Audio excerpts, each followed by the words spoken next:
തമിഴ്നാട് രാഷ്ട്രീയം ഇതുവരെ കാണാത്ത ഒരു വൻ പോരാട്ടത്തിന് വേദിയാകാൻ പോവുകയാണ്.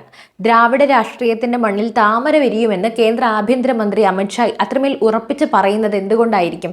2024-25 നേടിയ വിജയങ്ങൾക്ക് പിന്നാലെ അമിത്ഷാ ലക്ഷ്യം വെക്കുന്നത് തമിഴ്നാടിന്റെ ഭരണസിരാ കേന്ദ്രമായ കോട്ടയെയാണ്. MK സ്റ്റാലിന്റെയും ഉദയനിധി സ്റ്റാലിന്റെയും രാഷ്ട്രീയ ഭാവിയെ ചോദ്യം ചെയ്തുകൊണ്ട് അമിത്ഷാ നടത്തിയ പ്രഖ്യാപനം വെറും ഒരു വാക്കല്ല, അതൊരു വരാനിരിക്കുന്ന കൊടുങ്കാറ്റിന്റെ സൂചനയാണ്. എന്തായിരിക്കും അമിത്ഷായുടെ മാസ്റ്റർ പ്ലാൻ? സ്റ്റാലിന്റെ തട്ടകത്തിൽ BJP എങ്ങനെ അധികാരം പിടിക്കും? നമുക്ക് പരിശോധിക്കാം.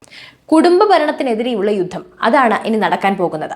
തമിഴ്നാട്ടിൽ BJP പ്രവർത്തകരെ അഭിസംബോധന ചെയ്യവേ അമിത്ഷാ ഉന്നയിച്ച ഏറ്റവും പ്രധാനപ്പെട്ട ആരോപണം കുടുംബ ഭരണം എന്നതായിരുന്നു. കരുണാനിധിയിൽ തുടങ്ങി സ്റ്റാലിനിലൂടെ ഇപ്പോൾ ഉദയനിധി സ്റ്റാലിനിലേക്ക് അധികാരം കൈമാറാനുള്ള ശ്രമമാണ് നടക്കുന്നത് എന്നാണ് ഷാ ആരോപിക്കുന്നത്. സംസ്ഥാനത്തെ ജനങ്ങളുടെ പ്രശ്നങ്ങൾ പരിഹരിക്കുന്നതിനേക്കാൾ മുൻഗണന അവർ കൊടുക്കുന്നത് സ്വന്തം മകനെ മുഖ്യമന്ത്രിയാക്കാനാണെന്നാണ് സ്റ്റാലിൻ നൽകുന്നത് എന്നാണ് അദ്ദേഹം തുറന്നടിക്കുന്നത്. കുടുംബ ഭരണത്തിന് അന്ത്യം കുറിക്കേണ്ട സമയമൊക്കെ അതിക്രമിച്ചു എന്ന അദ്ദേഹത്തിന്റെ വാക്കുകൾ തമിഴ് രാഷ്ട്രീയത്തിൽ വലിയ ചർച്ചകൾക്കാണ് വഴിമരുന്നിട്ടിരിക്കുന്നത്. നിലവിലെ DMK സർക്കാരിനെ പ്രതിരോധത്തിലാക്കാൻ അമിത്ഷാ ആയുധമാക്കുന്നത് സംസ്ഥാനത്തെ ക്രമസമാധാന നില കൂടിയാണ്. തമിഴ്നാട്ടിലെ അമ്മമാരുടെയും സഹോദരിമാരുടെയും സുരക്ഷ ഉറപ്പാക്കാൻ സ്റ്റാലിൻ സർക്കാരിന് സാധിക്കുന്നില്ല എന്നും അദ്ദേഹം കുറ്റപ്പെടുത്തുന്നു. രാഷ്ട്രീയ അധികാരം കുടുംബത്തിന് വേണ്ടി ദുരുപയോഗം ചെയ്യുമ്പോൾ സാധാരണക്കാരുടെ ആവശ്യങ്ങൾ അവഗണിക്കപ്പെടുന്നു. ഈ വികാരം വോട്ടാക്കി മാറ്റാനാണ് BJPയുടെ ശ്രമം. അമിത്ഷായുടെ ആത്മവിശ്വാസം കൂടി ഇവിടെ ചർച്ച ചെയ്യപ്പെടുന്നുണ്ട്. അതെങ്ങനെയാണെന്നാൽ വെറുതെ ഒരു പ്രഖ്യാപനം നടത്തുകയല്ല അമിത്ഷാ ചെയ്തത്.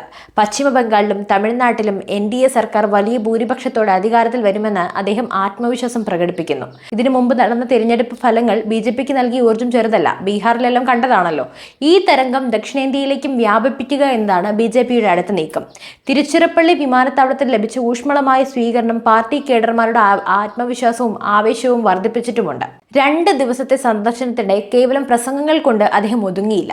മുതിർന്ന നേതാക്കളുമായി നടത്തിയ കൂടിക്കാഴ്ചയിൽ 2026 തിരഞ്ഞെടുപ്പിനായുള്ള കൃത്യമായ റോഡ് മാപ്പും അദ്ദേഹം തയ്യാറാക്കി കഴിഞ്ഞു. തമിഴ് സംസ്കാരത്തെയും ഭാഷയെയും മുൻനിർത്തി BJP നടത്തുന്ന കാശി തമിഴ് സംഗമം പോലെയുള്ള പരിപാടികൾ ഇതിനോടകം തന്നെ ജനങ്ങൾക്കിടയിൽ സ്വാധീനം ചെലുത്തിയിട്ടുണ്ട്. ഇതിന് പിന്നാലെയാണ് രാഷ്ട്രീയമായ ഈ കടന്നാക്രമണവും. അമിത്ഷായുടെ ഈ നീക്കം തമിഴ്നാട് രാഷ്ട്രീയത്തെ 2 ചേരികളായി തിരിക്കുകയാണ്. ഒരു വശത്ത് ദശാബ്ദങ്ങളായി വേരൂന്നിയ ദ്രാവിഡ രാഷ്ട്രീയം, മറുവശത്ത് ദേശീയത ഉയർത്തിപ്പിടിക്കുന്ന BJPയുടെ മുന്നേറ്റം. ഉദയനിധി സ്റ്റാലിനെ മുഖ്യമന്ത്രിയാക്കാനുള്ള സ്വപ്നം യാഥാർത്ഥ്യമാകില്ലെന്ന് അമിത്ഷാ പറയുമ്പോൾ അത് തമിഴ് മണ്ണിൽ BJP നടത്തുന്ന വലിയൊരു പരീക്ഷണത്തിന്റെ തുടക്കമാണ്. തമിഴ്നാട് കാവിയണിയുമെന്ന് നിങ്ങൾക്ക് തോന്നുന്നുണ്ടോ? അതോ സ്റ്റാലിൻ തന്റെ കോട്ട കാക്കുമോ? 2026 നിയമസഭാ തെരഞ്ഞെടുപ്പ് ഇന്ത്യ ഉറ്റുനോക്കുന്ന ഏറ്റവും വലിയ പോരാട്ടമായി മാറും എന്നതിൽ സംശയമേ ഇല്ല. എന്തായാലും നിങ്ങളുടെ അഭിപ്രായങ്ങൾ കമന്റ് ചെയ്യൂ. മറ്റൊരു വിഷയമായി വീണ്ടും എത്തും വരെ നന്ദി.